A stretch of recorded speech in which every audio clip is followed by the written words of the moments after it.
हमारे साथ जेडीयू के राष्ट्रीय मुख्य प्रवक्ता राजीव रंजन जी हैं। सर, जेपी की जयंती है, लखनऊ में भारी हंगामा हुआ। अखिलेश यादव जेपी एनआईसी में जाना चाहते थे, श्रद्धांजलि देना चाहते थे, जेपी की प्रतिमा पर माल्यार्पण करना चाहते थे, लेकिन उनकी एंट्री नहीं हुई। इसके बाद से वो बीजेपी पर हमलावर हैं और अब तो उन्होंने ये भी कहा कि नीतीश कुमार भी जेपी के आंदोलन से निकले हुए हैं। सो जेपी के प्रतिमा पर माल्यार्पण करने से रोका जा रहा है, श्रद्धांजलि देने से मना किया जा रहा है। सो नीतीश को तो तुरंत बीजेपी से अलायंस तोड़ना चाहिए, वो भी तो जेपी आंदोलन से निकले हुए हैं। देखिए, सबसे पहली बात तो है अखिलेश जी मध्य रात्रि में गए थे, जयंती आज है और इतना सब्र तो उन्हें करना ही चाहिए था। जो ज़्यादा अहम है कि क्या महापुरुषों को हम श्रद्धांजलि तक ही सीमित रखना चाहेंगे। लोकनायक जयप्रकाश नारायण आजीवन जिन मूल्यों के लिए प्रयत्नशील रहे, संपूर्ण क्रांति की अवधारणा दी, व्यवस्था के बदलाव के लिए उन्होंने निरंतर पूरे जीवन उन्होंने संघर्ष किया।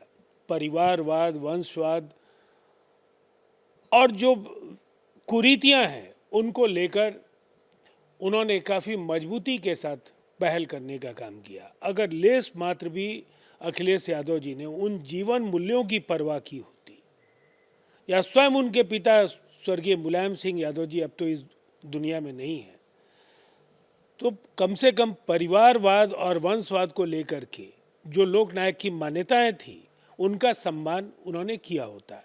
एक पूरे परिवार का समाजवादी पार्टी पर आधिपत्य दिखता है, चाहे वो लोकसभा, राज्यसभा, विधानसभा की सीटें हों। जब उनकी सरकार थी तो अनेक निकायों और निगमों के अध्यक्ष उनके परिजन होते थे। तो मुझे नहीं लगता है कि लोकनायक जैसे महामानवों पर सियासत करना मुनासिब हो। तो गठबंधन तोड़ने के लिए कह रहे हैं। देखिए, ये गठबंधन अटूट है, नैसर्गिक है, प्राकृतिक है। जनता इस गठबंधन को लंबे समय तक चलते हुए देखना चाहती है। बिहार का हित इस गठबंधन में है और देश में भी काफ़ी मजबूती के साथ नरेंद्र मोदी जी और बिहार में नीतीश कुमार जी के नेतृत्व में यह गठबंधन बेहतरीन काम कर रहा है।